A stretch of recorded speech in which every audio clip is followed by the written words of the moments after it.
All right, welcome back to Broncos Country Tonight. There's going to be a change on the offensive line. As you guessed it, due to injury, Elijah Wilkinson is on IR. He'll be going on IR, and it looks like Demar Dotson is going to be the new starting right tackle. There was conversation during the course of training camp whether or not Demar Dotson would be able to get up to speed enough to play there. You were reporting all along that it was Elijah Wilkinson's job to lose. Mm-hmm.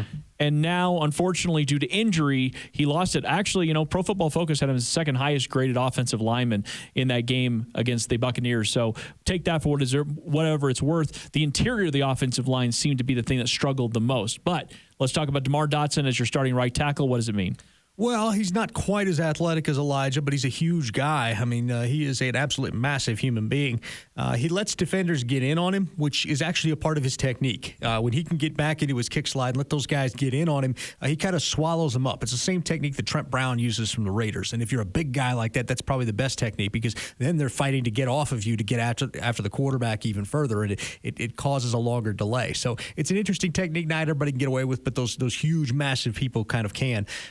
Dotson was having some trouble with conditioning, getting up to speed at playing at altitude, having played at sea level, with the Tampa Bay most of his career. And so it's, it really is, it's tough. It can be tough to get used to being up here. I mean, I wasn't playing football. I was climbing a flight of stairs and I was winded, when I first came out here. So it's, that was like last week. Right, I don't know why. 3 weeks ago, but whatever. It's tough. It can be tough. Those kinds of things can be tough. And so it's going to be interesting to see what he can do.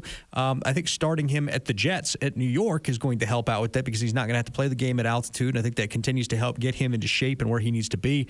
It's a shame about Elijah. The team really likes him. He was kind of scapegoated a little bit through those first 3 games. Not that they were great for him, but he was scapegoated a little bit on some other problems that they had too. And they're hoping that getting DeMar in there will get some things stabilized, and maybe they'll be able to buy some more time for Brett Rippon to get the ball out. And that's kind of where we're at, is about stabilizing the offensive line. The one thing that we've noticed so far in the early parts of the season is, and this probably has a lot to do with no preseason games, is just getting those guys all playing on the same page. There are times now left tackle, for what it's worth, Garrett Bull's been pretty good. But there have been different moments for the rest of the offensive line where they have struggled. On the right side, it was against the Steelers. Against the Bucs, you had pretty much the interior of the offensive line. They ran a lot of those stunts, hit them with the A-gap, kind of delay blitzes and stuff like that. So at this point, I'm kind of open. You've been talking about potentially even Austin Schlottman as a possibility at center, if nothing else, just to start talking about stabilizing the offensive line. Yeah, you can't let your quarterback get hit the way they've been getting hit. And Lloyd Cushenberry, I think they think he's got big potential, but he's struggled, man. He has struggled both in the run and the pass game, and the knock on him was in pass pro coming out.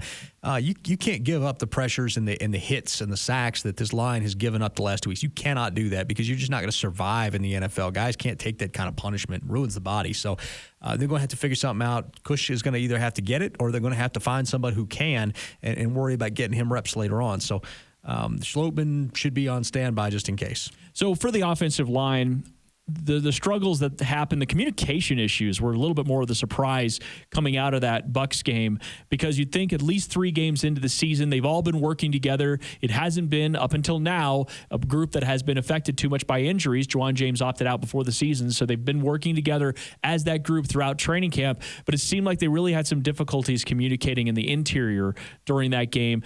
Driscoll was holding the ball a long time, too. It was a little bit of a combination. And the safety, for example, is a little bit of both. Like, Driscoll held the ball a long time, and Lloyd Cushenberry, as well as, I want to say it was Glasgow. Maybe that was Reisner. But either way, there was just some communication issues there. So what do you take away? What does the offensive line do to fix those kinds of things right now? I think give a sit down and you try to work out some things, figure out identify where the problems are, and then create a system for fixing those problems. Are you not understanding the call? Are we not adjusting quick enough? Are we not hearing each other? What's the breakdown here? How do we find that? How do we fix that? And I think that's really all that matters. Okay. Well, as far as it goes with communicating with Brett Rippon, are you any concerns at all about that in the short or long term? No, I don't think so. Brett's been around these guys just as long as Driscoll has. Just because he wasn't the number 2 on the depth chart doesn't mean he wasn't out there getting reps and everything. We saw him all camp. He's practiced with these guys. He'll be fine. Well, but I guess the reason I asked that is because you have 3 different quarterbacks now through 3 into the 4th game, and you might even have a 4th different one with Blake Bortles coming up here very soon with a rookie center.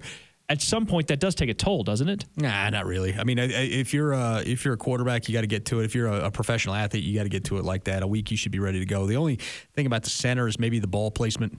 If you've got a tall quarterback versus a shorter quarterback, and Brett Rippon is a shorter quarterback, there's ball placement on the snap where you're putting it so they know, where they want it. That's really the only thing you need to kind of, I think, work on from that. The rest of it's all the same across the board, no matter who's back there. So is Pat Shurmur doing enough to help with protection? That comes up a lot, whether it's including an extra tight end in there, keeping the running back. You've been saying that you want a lot more max protect. So I'd love to get your perception of that, especially in light of the right tackle injury. Well, okay, so some of that is quarterback. That is quarterback dependent. Like with Jeff Driscoll, you have to go max protect. He's got a slow clock. You got to give him time to get the ball out, right?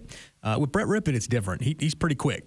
And he's going to get the ball out quick. So I don't think you have to go max protect with Brett Rippon. You did with Driscoll, and when they didn't, you could see why. He just was getting pounded out there by Tampa.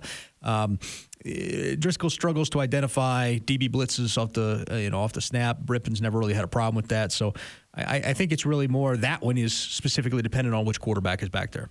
Okay, so in that case, Pat Shurmur needs to spread them out.